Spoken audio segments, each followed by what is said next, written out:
Countdown.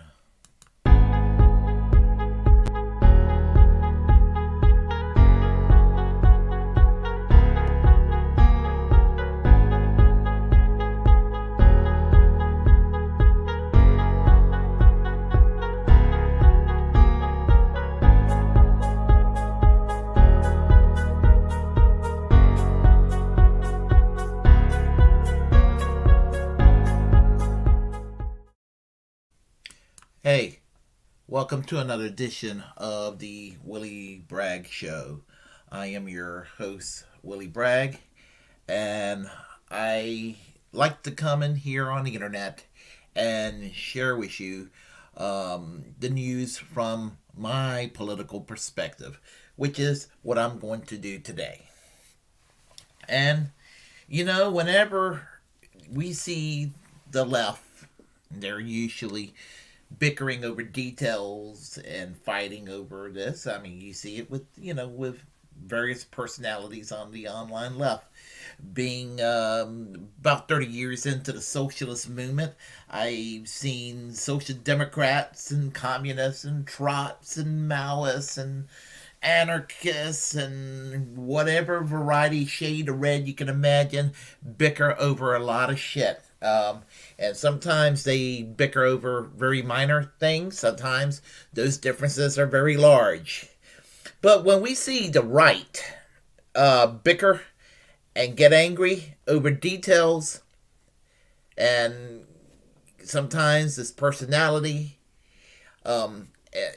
cult of personalities even, that makes it even more based. And after 4 years of Donald Trump, that's just 4 years. Contrast that with a decade of Benjamin Netanyahu in Israel. And I will be upfront. I do think that Benjamin Netanyahu is actually a worse person. He's worse than Donald Trump in a lot of ways. And I will explain why in this commentary.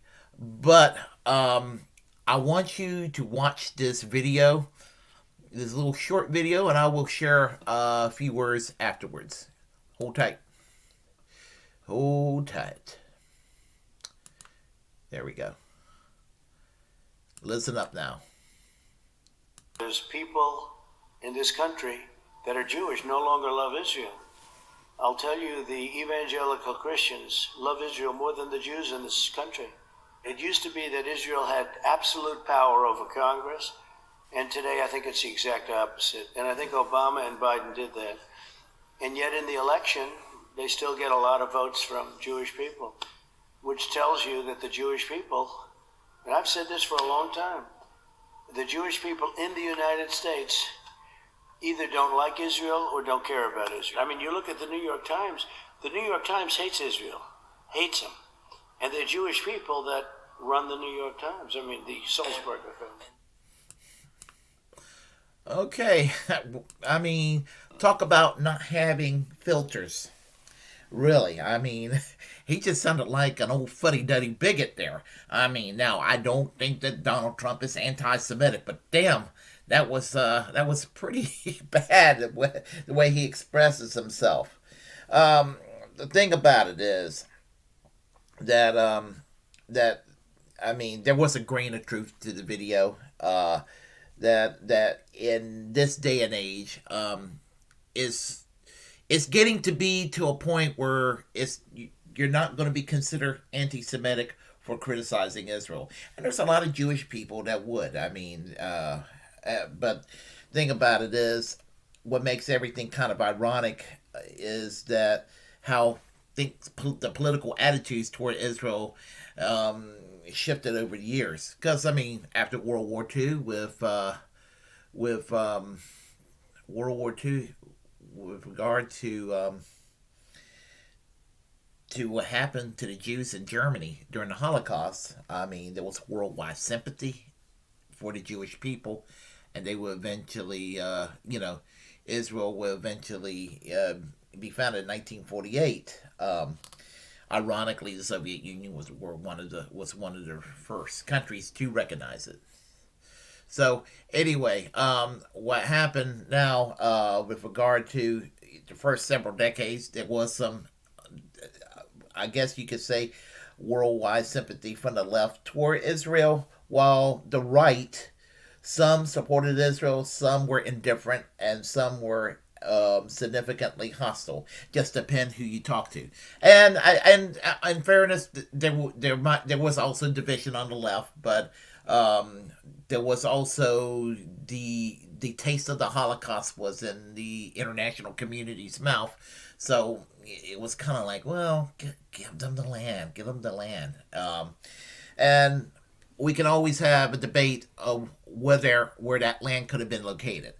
I personally think that what should have been done after World War II between the United States, Great Britain, France, and the Soviet Union, they should have come to an agreement to carve a piece of land in Germany, about the size of what Israel is today, and make that a Jewish homeland. I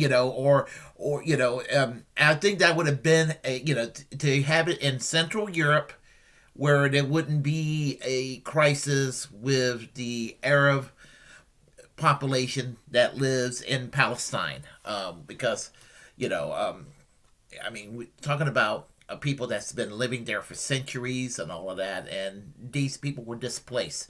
Now, if they could have had an agreement in Palestine between the Jewish and Palestinian people to have a binational federation, or if they could have both in goodwill agreed to live side by side, that could have been doable. But sadly, reality happened, and with reality happening, things are just not going to work out in a positive manner for everybody involved.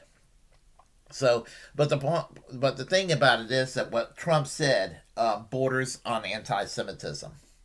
And thing about it is, it's not anti-Semitic to criticize Israel. I have to state that over and over.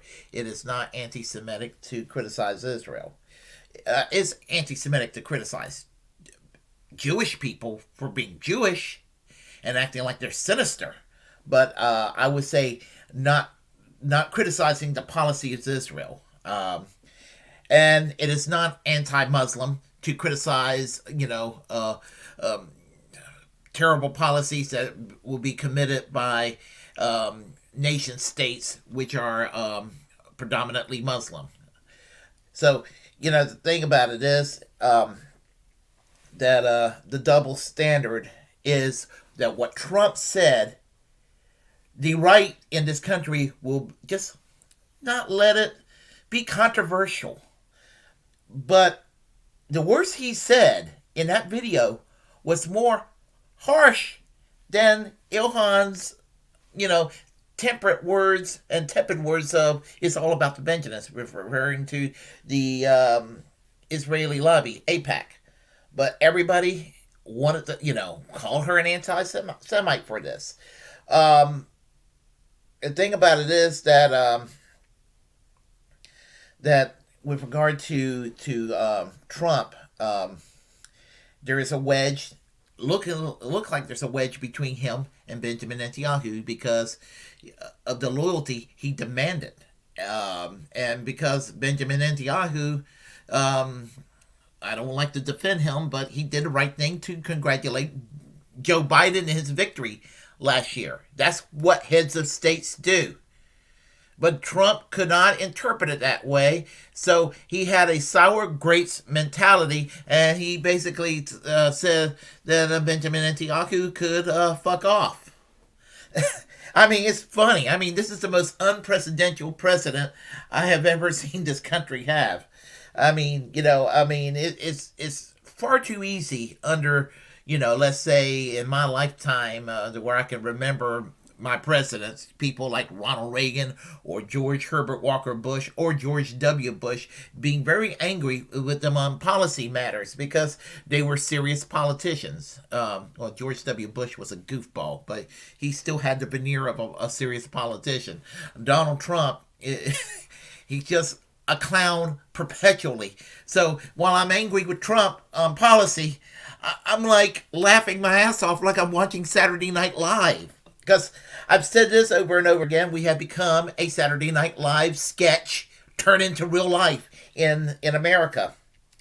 Well, the thing about it is, when Trump basically told Benjamin Netanyahu to fuck off for very, very different reasons, I have to say, well, Donald Trump was based for telling Benjamin Netanyahu to fuck off. I mean, think about it is that at least Trump opposed the Iraq War. Benjamin Netanyahu was urging George W. Bush and Dick Cheney to go into Iraq back in 2002. When he was the foreign minister in Israel under Ariel Sharon's government. And the thing about it is that he urged the Bush administration, urged Tony Blair in the UK, because they're weapons of mass destruction, supposedly, to go into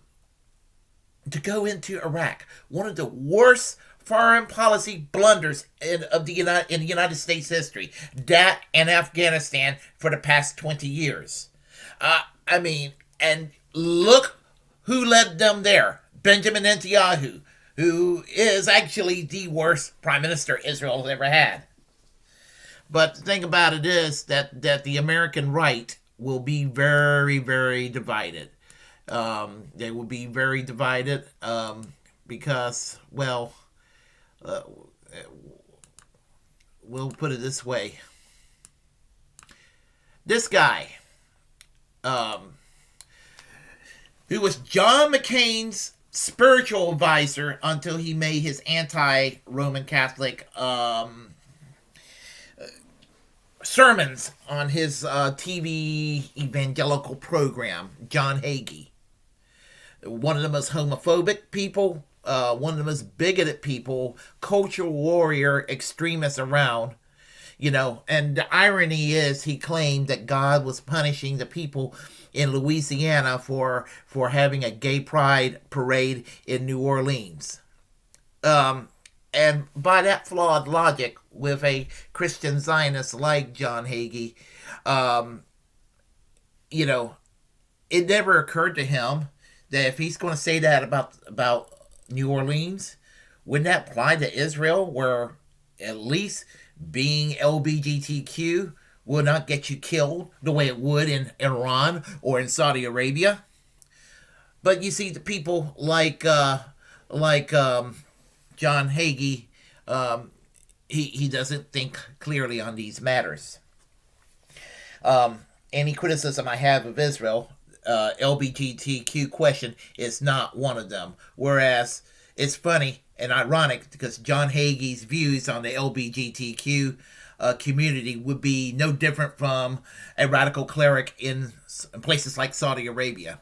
They have much more in common than they would ever give themselves credit for.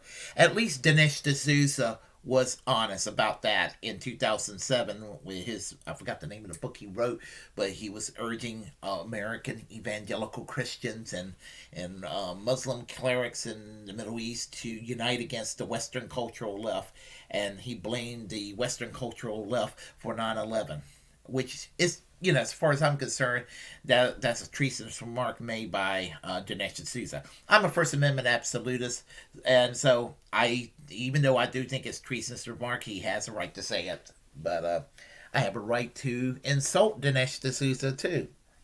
And believe me, I'm very short.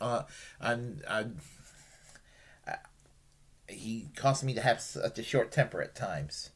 But you heard him talk about Obama and Biden. Well, truth to the matter was, there was a myth about Obama being supposedly anti-Israel, but that was the Tea Party movement, that was the Christian right, that was the neocons who wanted to paint Obama falsely as a secret-born Kenyan Muslim trying to destroy Western civilization. No, Barack Obama was very American, and that is probably his biggest fault. He was too much of a typical American politician, and if anything, he sat there and cucked himself before Benjamin Netanyahu way too much. But you see, these evangelical Christians and the neocons and the Tea Party types, they claim to be so damn patriotic, but they were more loyal to a piece of shit like Benjamin Netanyahu than a U.S. president. Now, you don't have to love your president. You don't have to support him. I happen to despise every president known to memory in this country. In my lifetime, I can't think of a damn president I've ever liked. So, but the point I'm trying to make is, how inconsistent and crazy and hypocritical the right wing are in this country. So, and he talks about, I'm talking about Trump, talking about Jewish people who continue to vote for the Democrats. Well, the thing about it is, anybody who votes for Democrats or Republicans, for that matter, they're all doing wrong because both parties suck. Both parties are garbage. There is plenty about the Democratic Party that's garbage. There's plenty about the Republican Party, which is also garbage. But as far as how Jewish people vote, they are second to African Americans when it comes to their loyalty to the Democratic Party. And there is a historical reason for that. And in today's cultural war in the political scene here in the United States, the Christian right are extremely intolerant. They pretend to love the Jewish people, but they only support Israel because they're scared that God would be pissed off with them if they go and criticize Israel. But really, deep down, a lot of them, not all, but a lot of them harbor anti-Semitic sentiment toward the Jewish people. Believe me, they'll sit there and use terms like Judeo-Christian and all that all day long to try to give the veneer that they're inclusive. That's their version of trying to be politically correct. But, watch out. In a local little rural area, if a LGBTQ child is picked on in school or bullied around, or this Muslim kid is bullied around, or this atheist kid is bullied around, or what have you, in a school or what have you, and the American Civil Liberties Union comes in and protects that little child, or protect whatever person's being discriminated or having their civil liberties, their free speech, or their constitutional rights being violated, you better bet your beetle boots that a lot of these evangelical Christians who claim to love the Jews, they will go around and come up with these anti-Semitic tropes about these Jewish lawyers from the ACLU trying to destroy the American way of doing things. I'm not lying. That's how they think. The religious right. A lot of these folks. So, I don't want to hear it from a lot of these folks when they claim that they love the Jews and love Israel, what have you. What they would love to do is to see Israel and Iran get pissed off with each other and toss nukes at each other. This is why they applaud Donald Trump having the United States withdraw from the nuclear deal, the treaty to limit nuclear arms between Iran and the United States, where they're trying to go and prevent Iran from using their nuclear power for weapons purposes. And it was a treaty that was working. But because Obama, which was the best thing he ever did, by the way, because Obama pushed forward to this treaty, they wanted to go and own Obama. And, when you have people like Michelle Bachmann and Mark Levin and Glenn Beck and Phil Robertson and all these fuckers out there, John Hagee, all these people wanting the U.S. to withdraw from that treaty, that proves that the treaty was actually a very base and awesome treaty because they opposed it and wanted the United States to pull out. Well, the United States did pull out, and now the United States have a bigger problem now with regard to Iran. But it's working to their plan because they want the United States, they want Iran and Israel to toss nukes at each other. I do not want to see the United States have a nuke. I do not want to see Israel have a nuke. I do not want to see Iran have a nuke. I don't want to see a damn country on this planet having a nuke. Everybody needs to dismantle their nuclear arms right away. Everybody. And I would say the United States need to make themselves the example and start to get rid of their nuclear weapons absolutely now. So anyway, let me get back to that. We don't want to see John Hagee all day long. I don't. He's a piece of work, is what he is. But anyhow, but let me do this. I will like to play this. This is from a group that no longer exists, a political organization that no longer exists, and they're called the Jewish Labor Bund. If you don't know what the Jewish Labor Bund, what they were, the Jewish Labor Bund was an organization created in 1897, a socialist organization of Jewish freedom fighters, fighting for labor, fighting against racism, fighting for socialism. They were, for the most part, anti-Zionist, very true. But so were some sections of the Orthodox Jewish community, whereas the Jewish Labor Bund were more part of the Yiddish culture and were very, very secular. The JLB, the Jewish Labor Bund, was a member of the Socialist International all these years, and they're an interesting organization, but they were an interesting organization, but they disbanded in 2010. So, as I said, just some of these things are interesting. So let me go ahead and play this for you. It's one of their folk songs, and it's called Die Shvue. I'm so sorry for my mispronunciation. Listen, and then I'll conclude. Brüder und Schwestern von Arbeit und Not, alle von seinen zu seid und zu spreit, zusammen, die von sie's gerät, sie flattert von Zorn, von Blut ist sie reit, a Schwue, auf Leben und Tod. Brüder und Schwestern von Arbeit und Not, alle seinen zu seid und zu spreit, zusammen, die von sie's gerät, sie flattert von Zorn, vom Blut ist sie reit, a Schwue, auf Leben und Tod. Himmel und Erde uns als Herren, jedes wird sein, die wichtige Sterne, a Schwue von Tränen, wir schweren, a Freiheit und Grenzen zum Bund. Noch erkennt die Sklaven befreien Zund, sein von die Reute, is heuch und is breit, wir schweren in Freiheit, auf Leben und Tod.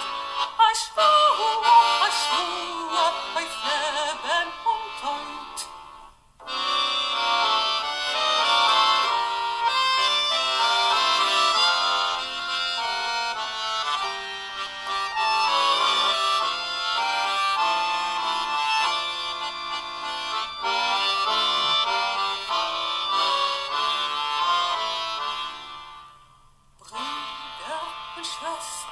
Von Arbeit und Not, alle seinen zu seid und zu spreit, zusammen, die von sie's gerät, sie flattert von Zorn, vom Blut ist sie reit, a Schwue, auf Leben und Tod.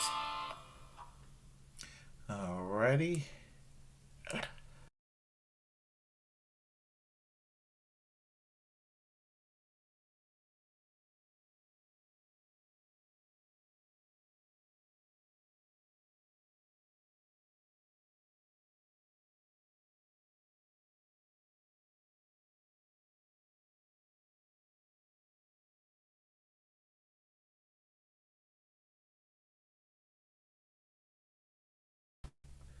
I don't know what happened. My screen disappeared. I apologize for that.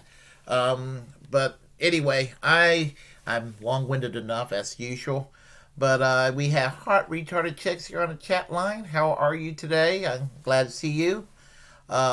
See here, there's some Russian writing here. Sister line, laughing out loud, all line. I don't know what that means. I want a nuke Bond, James Bond. Well, all I have to say is that I said my piece today with regard to what's been going on the news and how it all connects. And I need to get some sleep very soon because work has been hell on me for the past past month and a half. So anyway, if you like what you heard, press like and comment. If you disagree, comment anyway. We will have a conversation. Oh, thank you. I appreciate that, Hot Retarded Chicks. We'll have a conversation. Feel free to share the content on this channel. As a First Amendment absolutist, it's my duty to inform you to create your own platform and utilize it because we are, in fact, the muckrakers of our time. Hit that subscribe button, hit that notification bell so you're kept up to date with commentary by yours truly. I am Willie Bragg, and until next time, I will say it like I've been promising to say it at the end of each of these shows here, and that is class struggle and free Julian Assange.